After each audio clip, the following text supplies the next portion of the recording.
Hi, my name is Brenda Dennis, and I'm the president and CEO of the Millbrook Area Chamber of Commerce. And it is my great pleasure and honor to be doing a very unique thing right now, and that is sitting down with my dear friend, Andre Morgan. I've known Andre, gosh, how many years have Oh, we it's known each been other? more than a couple of handful. More than many moons, more Yes, than many moons. But and the tables are turned right now. they Usually are. I'm used to you asking me the questions, and this time I get to do it. So I'm super excited about it. So we'll get to why we're doing this and all the things, all the reasons that we're here. But I just want people to understand a little bit about Andre. First of all, if you don't mind me stealing some words out of your mouth, Yeah. for those of you who don't know, Andre is the lead, head videographer for Hmm. WSFA News. He is also a member of this community of Millbrook. And so a lot of people may not realize that he is right here. And that is where we are right now. That's where we are. I'm excited to be sitting down with you and talking to you. Brenda, thank you so much. I know how busy you are. So for you to take time out of your busy schedule to do Well, this means the world to me. well, it means everything to me as well. So let's get right into it. Okay. I discovered that you played football at Alabama State University. I did. I Yes. did. I came to Montgomery in 1989 on a football scholarship at Alabama State University, played quarterback at Alabama State University, majored in radio, television, communication. And a lot of times it happens to a lot of students, wherever you go to school, you intern, and sometimes you just stay. Because I was from Bessemer. Bessemer really didn't have a lot to offer me. So I kind of knew when I left Bessemer that I probably wasn't going back.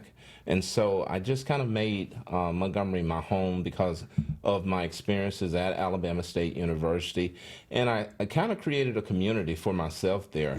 And so I enjoyed the experience that I had while I was there. And so I just decided to kind of stay in this area. Well, while you were there, though, you started on a path. I guess at some point you must have decided that media was the way for you. Yeah, I majored in radio TV. At first, I wanted to be in front of the camera. But then I started to look at longevity. I started to look at, the long game. And so I got into videography. And at first, I didn't like videography. And what happens is I always give myself 24 hours to make a decision. I actually started out working at public television 2.5 hours a day. And I worked at a group home at night just to supplement the income. But I started out in videography there, and an opportunity came. And I wasn't sure that I wanted to take it because I didn't like videography at first. And the Lord kind of spoke to me and said, I think this is the path you should go on. And now, 34 years later, and countless awards, the Lord was right. Yeah, I would say so. I would say so. How many awards do you have anyway? Oh, they are countless, and I generally don't talk about them a lot. And Well, I'm gonna I'll make be you talk about them. I hide them because it's really not about that. Yeah. I do it for the love of creativity. 2007, I was photojournalist of the year for the state of Alabama. Wow. AP photojournalist of the year. I think it was around 2014, 2015. I won it again. We've won several statewide staff awards under my leadership. Right. And so what happens is, and there are other awards that I've won, but the biggest thing is just the hard work and just putting in the work and caring about the people and the stuff that you do. And so that's very important to me. If you put in the work, if you put in the time, effort, and you care, the awards generally come. And you've won a lot of awards, so you know. You know how that works. If you're not doing what you love, what are you doing? Exactly. Yeah. And I would tell anybody when I talk to young kids is find something that you love to do and then get paid for it. Right. And you'll never work a day in your life. That is so true. That is very, very good advice. So moving on to where we are. So in addition to You've been at WSFA how many years? It'll be 30 years in October. Wow, wow. So, in addition to that major commitment that you have going on, you are doing and have been doing for a little while now, Press Play Media, which is what we're going to talk a little bit about today. Right. And right now we're in this beautiful studio that is called Prevail Studio that you do some things out of. So I Exactly. want you to tell us a little bit about that. Essentially, what happens is in 2013, I started Press Play Media Group. And it was a passion that I had because actually I started it with a cohort of mine, Jennifer Horton, who she and I would work together a lot. And a lot of people kind of saw us together and they would constantly ask, hey, do you guys do anything, on the side or whatever the case may be? And so many people asked. And so I was like, well, maybe let's just start something. And so initially we got into weddings in 2013, and we did that for several years and was very successful with that. And then the pandemic happened. Once the pandemic happened, it kind of forced us to shift, but the industry was shifting as well. When you talk about Prevail Studio is a podcast studio that we've opened here in the city of Millbrook. Okay, the difference is it's different when you have a podcast as opposed to a podcast studio. Because what we wanted to do and the vision behind Prevail Studio was we want to help people who have a voice for their voice to prevail.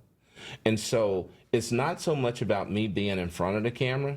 It's about giving people a space where we have the equipment, we have the cameras, we have the technology, and we have the talent. That anybody who has a platform, we want to give them a vehicle for them to go wherever they want to go as far as their platform is concerned. So that was kind of the mindset behind Prevail Studio. We initially were doing them out of my home, which is in Millbrook. That was just kind of low budget. You don't want everybody coming to your house. Right. And there were a couple of people who kind of critiqued, constructive criticism, but they were like, Doc, you kind of doing it at your kitchen table. We had microphone, we had the equipment, we had the people, but, I was looking for a space. The space opened up in Millbrook. This space opened up, and my wife, Felicia, through the vision, we talked it out. We knew where we wanted the furniture. We knew how we wanted to look. Our engineer, Brian, we knew from a technical standpoint how we wanted to look. And so voila, here we are. And sometimes what you pray for, you end up sitting in. And this is where we are right now. Well, I have to say that this is one of the most beautiful spaces, and I wouldn't have expected any less from you. I mean, it does, there's a lot to be said. A lot of people try to do, let me back that up. A lot of people do their own podcasting, and there's no perhaps right or wrong way to do it. But I think that what you have created here is an environment that you can almost, I feel like we're on television right now. I feel like we're in the WSFA studio and that we are doing an interview there, and it just brings a different elevation to it. Because a lot of people do their podcasting from a kitchen table, and there's nothing bad about that. No. But I think sometimes you want something more elevated and a little more professional or. Yeah, I'll be honest with you. It's one of the things, honestly, Brenda, that I kind of took from you, is the fact that, just because something is small don't mean it has to be small. Millbrook is not a large place, but I'll be honest with you, when I look at Press Play, when I look at Prevail, we want to make sure we're punching outside of our weight class. Yes, we're a small company, but we want to make sure we're punching out so we operate bigger than what we are. Yeah. And so what happens is everything that we do, we want it to be first class. So I've come to realize through my years of entrepreneurship and being in the marketplace is the way you do one thing is the way you do everything. Yeah. So if you do the small things and you take care of those and do those the right way, then the big things become easier. And so when we sat down and put pen to paper, we knew we wanted this space to be first class. So when people come here, they will have a product that they will be proud of when they walk away from here. Yes. And that's what's important to us at Press Play Media Group. Yes. Well, it is clear that you have created a good environment for Thank that. you. And so, I'm proud to be here to showcase this and some of the other things that you're doing. So, I think that we've kind of covered, what press play is, and I do want to talk about how important branding in entrepreneur, because you are an entrepreneur. You are a videographer. You lead a staff of videographers. You Yes. at one of the most prominent news stations in our country. I think is fair to say, Yes. right? Yes. And you are also an entrepreneur. So tell me what that means to you. Essentially, what happens is the question becomes, what are you going to leave when our time here is up? And one of the things I'm a big proponent of is making sure that we plant trees. The thing about trees is you don't get a chance to enjoy the shade, other people do. And so the branding is, honestly, it's like your social security number in the marketplace. Your brand is very important, and that's the reason we put so much time into the brand. So when people understand and they hear Press Play Media Group, or they hear Prevail Studio, or they hear Press Play Designs, or they hear anything that we're doing, the first thing that we want to come to people's mind is first class. Yeah. And that is so important to us because of the simple fact. One of the things that I took from WSFA and I brought to Press Play Media Group is when people trust you with their product, when people trust you to tell their story, when people trust you to help brand their brand, you take a lot of care with that. And you want to make sure that you do a great job with that because there's a trust that goes along with that. Yeah. And one of the things is it's not just about business, it's about making sure that I understand that we have an obligation as a business, not just to do business, but for people when they come in contact with the branding of whatever the said company is, in our case is Press Play Media Group, that people walk away with a good feeling. Yeah. Because here's the thing that there's some marketing you pay for, but you can't beat word of mouth. You can't beat word of mouth. And when people have a great experience, I'm sitting here with you right now, no money has exchanged hands or nothing. This is relationship. This is networking. This is a situation where I have a level of respect for you because of the brand of Brenda Dennis and what you stand for. You have a respect for me for what the brand is. And because of that, we're both sitting here right now able to come together to make something happen that otherwise wouldn't have happened unless these brands were what they are. Well said. And one thing I know about you, Andre, you kind of hit on a little bit when you were speaking just now is, you do bring that excellence to everything that you do. But in addition to loving what you do, you care about the people that you are working with. And you feel, when you care about people, you feel a sense of obligation to do the very best for them. And I think that that is something that if other entrepreneurs are not aware of as an important piece of their pie, if you're not doing something you love, if you're not, if you don't care about the people that you're serving, Right. It's not going to go as well. But you have that understanding, and that's what's so great about you. One of the things that one of my mentors, a long time my head coach at Alabama State University, he ingrained in us, nobody cares how much you know until they know how much you care. And so I brought that into leadership with me. Whether I'm critiquing video, I've been in the business 34 years. When I critique young videographers, I critique them from my year one because of the simple fact I was making mistakes. One of the things I love is I still shoot on a daily basis. So if they make a mistake, I probably just made that mistake 2 days ago as well. And so it opens itself up to you being able to see people from a humanistic standpoint. A lot of times I think in corporate America we become so clinical, and it's so sterile. And point of personal privilege, if I can, I won't ever forget, and I think I came home and told Felicia, my wife, about this. I won't ever forget, we were at Lanark, and I was covering something for you, and it was just a light moment. We were getting ready to do something, and we totally, see? I mean, so Oh my gosh. we kind of shared a moment, and I promise you, we laughed to tears. I really appreciated that too. Oh my gosh. You You get know? so wound up when you're trying to get Yes. things done, and Yes. yeah. And that's the thing I think that I appreciate more than anything. There are a lot of people who know Brenda. But what I love is I know Brenda. I know the Brenda behind Brenda. I know, when you meet people, understanding who the person is behind that person. And that takes time. And so what happens is when you're doing business with someone, I can spend an hour with you, or I can spend 2 hours with you. And so the hour is, let's get the work done. That time after then is getting to know each other. Yeah.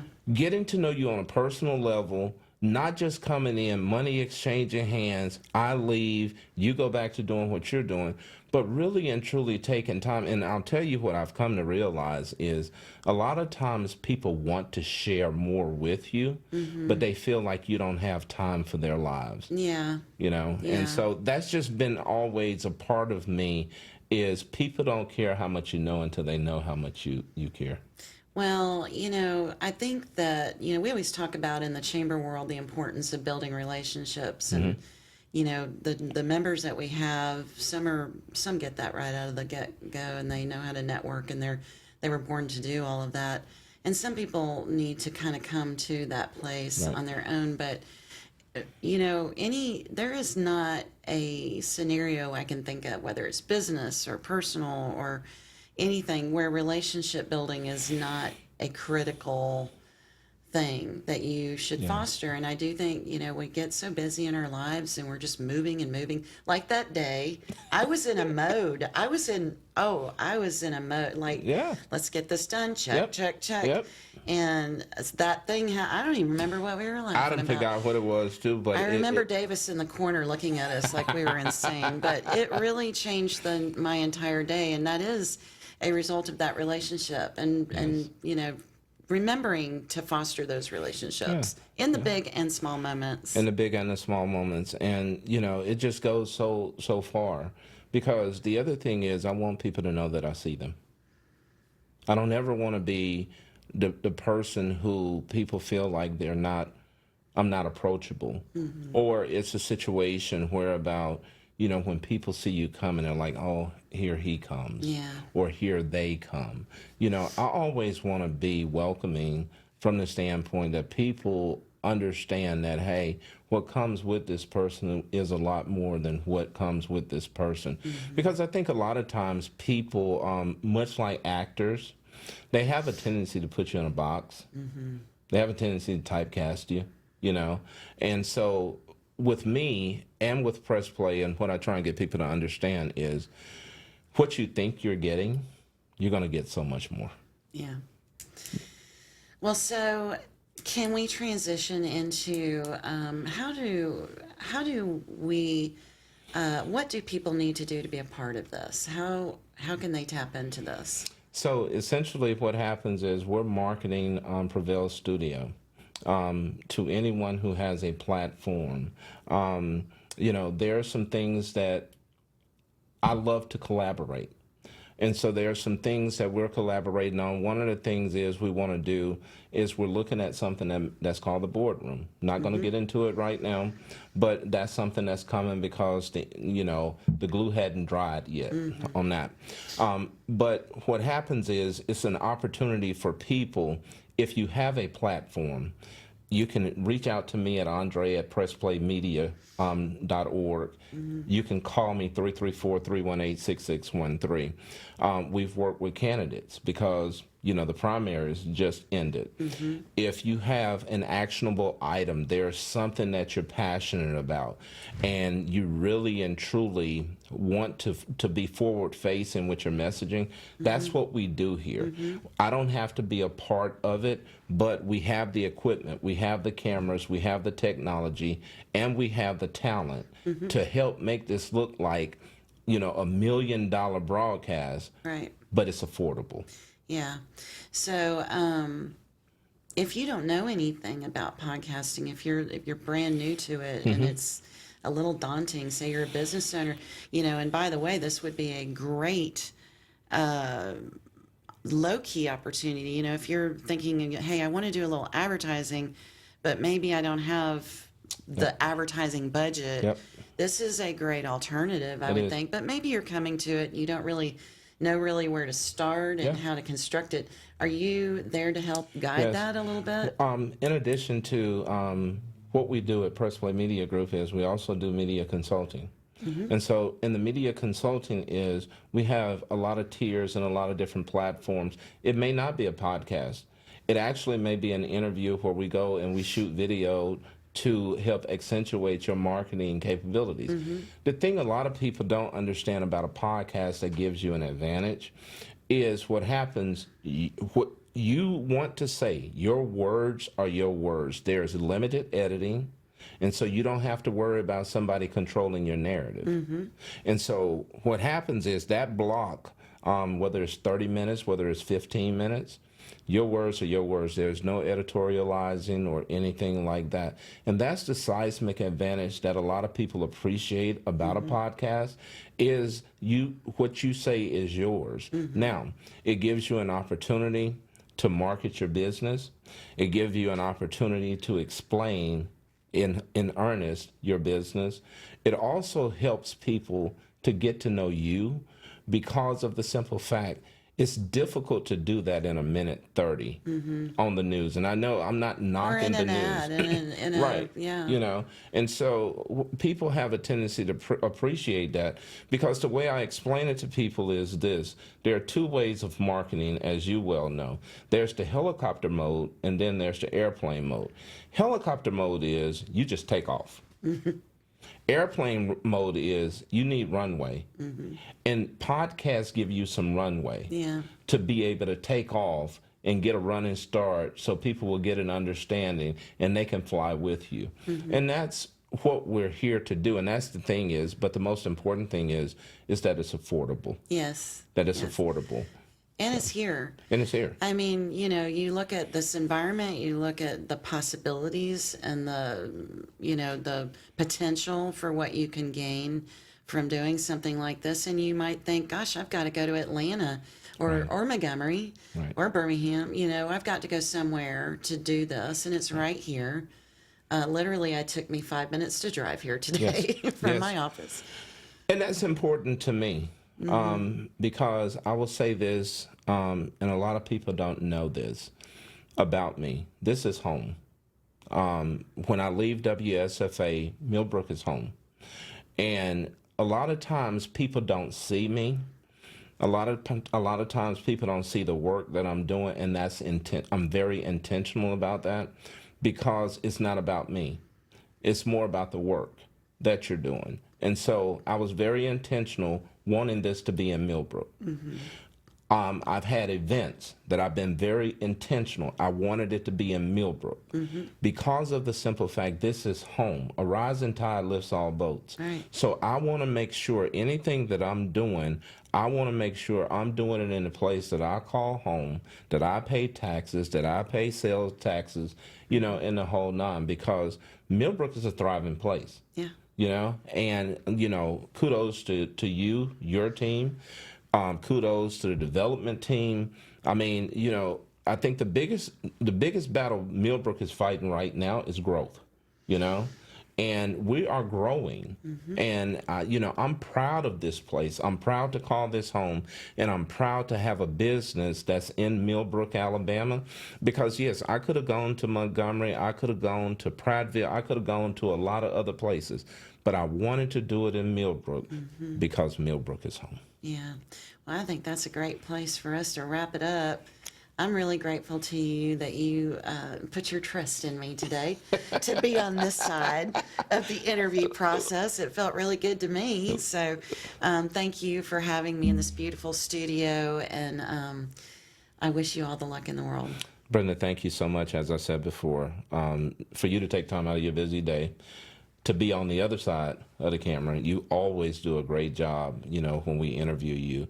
But it means the world to me to give me this opportunity to share with people about what it is that we're trying to do in the marketplace. So thank you. Well, it's my pleasure. Thank you.